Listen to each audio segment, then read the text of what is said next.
салом ба тамоми тамошогорони шабакаи олами харид ва фурӯши мошинҳо бо шумо ҳастам. Ман Муҳаммад Сидиқ.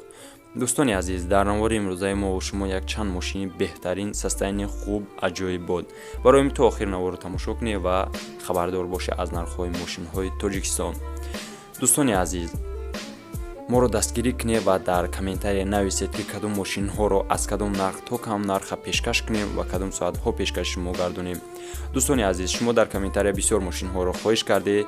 иншаллоҳ ки бо наздикии мошинҳоро мо пешкаши шумо мегардонем. барои ҳамин рафтем ба тамошои наворҳо.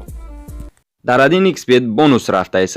агар шумо шотона аз 500 то 7000 рубла пур бикунед, дар ҷое ки промокод мебинед бо ҳарфҳои калони англисӣ олам нависед, ба шумо аз 500 то 7000 рубла бонустон медиҳанд. агар шумо хоҳем приложение Adin XBet-ро дар телефонтон скачат кунед, ба ссилкаи дар таги ин видео будагӣ дароин ва бемушкилӣ ҳам барои iPhone ва ҳам барои Android скачат кунед. ин приложениеро танҳо ай ҳамин ссилка скачат карда метавонед, барое ки дар Play Market ё App Store бисёр хели приложениҳо ва ё дуруғанд ва ёро мошеннико сохтагианд.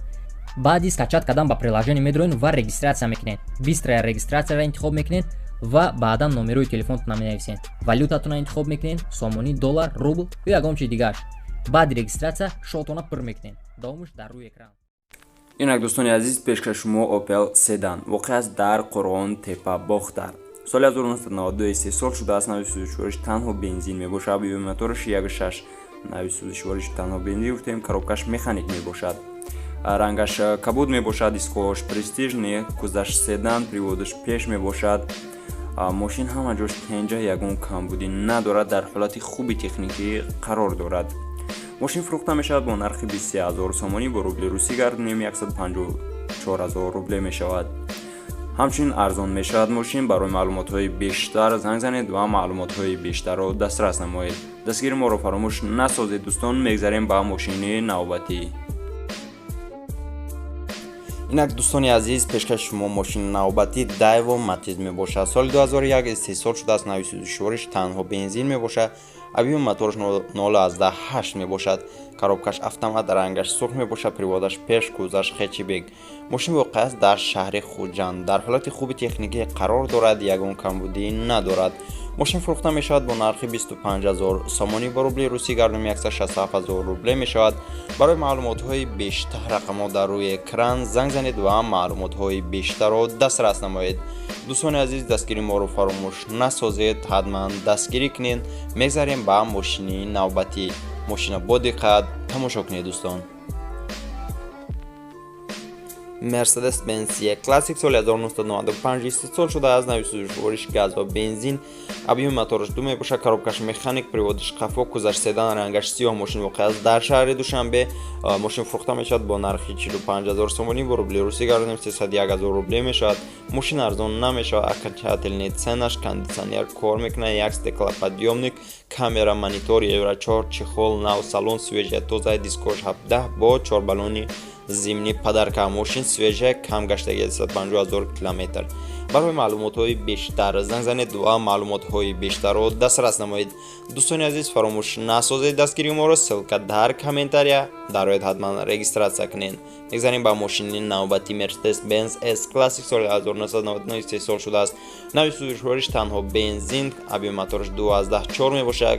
коробкаш автомат, приводаш қафо, кузаш седан, рангаш сиёҳ. мошин воқеъ аст дар шаҳри Хуҷанд. бо нархи 85000 сомонӣ фурӯхта мешавад. бо рубли русӣ гардонем 560000 рубле мешавад. состояниш аҷоиботай. комплектатсия хороший, люк шишагӣ, фари ксенони, сидения обогрев, сидения надув, безопасность датчика дождя, камера заднего вида, автопилот, елеган. барои маълумотҳои бештар дӯстони азиз занг занед ва маълумотҳои бештарро дастрас намоед. мошин дар ҳолати хуби техникӣ қарор дорад. мошини навбатӣ ваз 2112 мебошад. соли 2008 истеҳсол шудааст. нави сӯзишвориш танҳо бензин. абиёи мотораш 1.6, коробкаш механик, приводаш пеш мебошад. рангаш кабуд мебошад. мошин воқеъ аст дар шаҳри Душанбе, кузаш хечибег. мошин фурӯхта мешавад бо нархи 26000 сомонӣ, бо рубли русӣ гардонем 173000 рубле мешавад. мотор, коробка, ходовой, губка, шумка, электропакет 100% мебошад. рул, гидровалик, центр замок, пул, хати 4, колонкаи магнитофони Sony оригинал, монитор, задни камера, диска балоно, пачка R15 торс, мотор Priora 2013 ба кабинка Priora, мошин ҳолни тайёра. Ягон сечкаи дв4 хечбек гарини боша алиш мешавад. Бо нашод сумаш маслиҳат мекунем, гуфт соҳиби мошин. барои маълумотҳои бештар дӯстони азиз, рақамҳо дар рӯи экран мешаванд. занг занед ва маълумотҳои бештарро дастрас намоед. дастгири моро фаромӯш насозед, ссилка дар комментария мешавад. ҳатман дароед. дӯстони азиз, мегзарем ба мошини навбатӣ. Opel Vectra B мебоша, соли 1996 истеҳсол шудааст. нави сӯзишвориш газ ва бензин мебоша. коробкаш механик мебоша. абиёми моториш 1.6, приводиш пеш мебоша. кузаш седан, рангаш чӣ гуна ки мебинед сурх мебоша. дискош Prestige нестан, обичный дискан. дӯстони азиз, калпака дар болои дискоч хеле ки мебинед. мошин состояниш бениҳоят хуба, ягон камбудӣ надорад. мошин фурӯхта мешавад бо нархи 22000 сомонӣ. бо рубли русӣ гардонем 146000 рубле мешавад.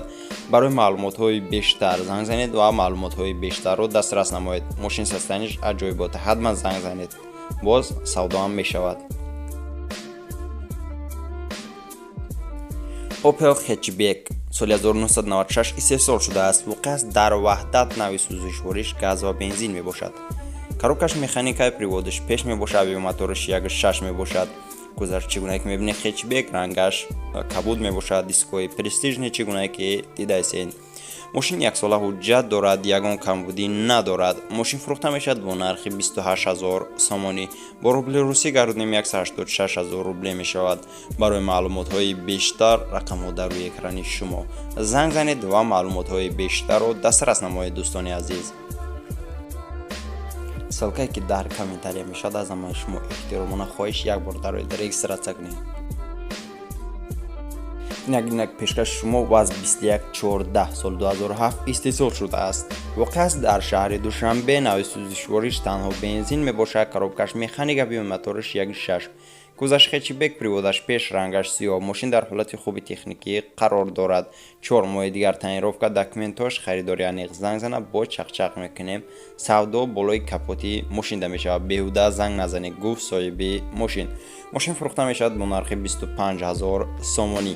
бо рубли русӣ гардонем 166000 рубле мешавад. барои маълумотҳои бештар рақамҳо дар рӯи экран, занг занед ва маълумотҳои бештарро дастрас намоед. гуфт соҳиби мошин. танҳо дар болои капоти мошин савдо мешавад. пешкаши мо ваз 2107 воқеъ аст дар шаҳри душанбе. соли 2007 истеҳсол шудааст. нави сӯзишвориш танҳо бензин, абиёми моториш 1.6, приводиш қафо, коробкаш механик, кузаш седан мебошад. рангаш чӣ гуна ки мебинед сафед мебошад. мошин дар ҳолати хуби техникӣ қарор дорад. таъинировка ҳуҷҷатҳо то 09/2020 мебошад. мошин фурӯхта мешавад бо нархи 25500 сомонӣ. бо рубли русӣ гардонем 169000 рубле мешавад. барои маълумотҳои бештар рақамҳо дар рӯи экрани шумо. дӯстони азиз, занг занед ва маълумотҳои бештарро дастрас намоед. дастгири моро дӯстон фаромӯш насозед.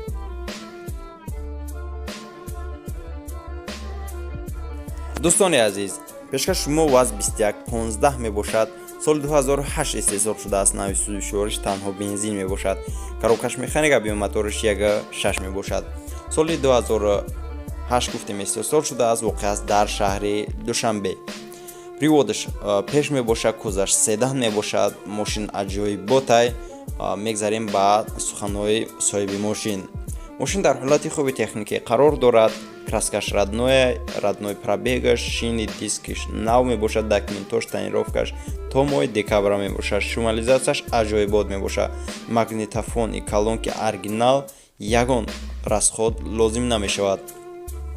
мошин фурӯхта мешавад бо нархи 33000 сомонӣ. бо рубли русӣ гардонем 220000 рубле мешавад. ҳамчунин савдоам мешавад танҳо дар болои капоти мошин. барои маълумотҳои бештар занг занед ва маълумотҳои бештарро дастрас намоед. дӯстони азиз, пешкаши шумо лимузин. соли 2007 истеҳсол шудааст. нави сӯзишвориш газ ва бензин, абиёми моториш 2.4 мебошад. коробкаш механик. лимузин дар ҳолати хуби техникӣ мебошад.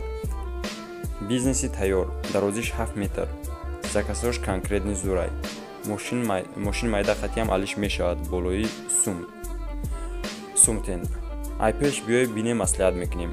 мошин фурӯхта мешавад бо нархи 59000 сомонӣ. با روبل روسی گردونیم 460,000 روبل می شود.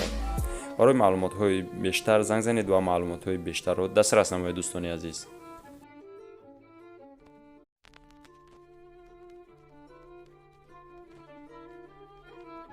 دوستان عزیز، навори мо ва шумо дар ҳамин ҷо ба анҷом мерасад. раҳмати калон ки то охир наворро тамошо кардед, моро дастгирӣ кардед. Як ҷаҳон ташаккур барои дастгириятон. Дӯстони азиз, фаромӯш насозед, ссилкае ки дар таги видео мешавад дар комментария, ҳатман як бор дар оид регистратсия кунед ва наворро дар шабакаҳои интернетии имо WhatsApp ва дигар ғайраҳо паҳн кунед. Сарбаландии хонаободӣ, тани сеҳат, имони мустаҳкам ба ҳар яке шумо хоҳонам. Боқӣ дар паноҳи Аллоҳ бошед. дӯстон, дастгирии моро фаромӯш насозед. хайр ҳаматон.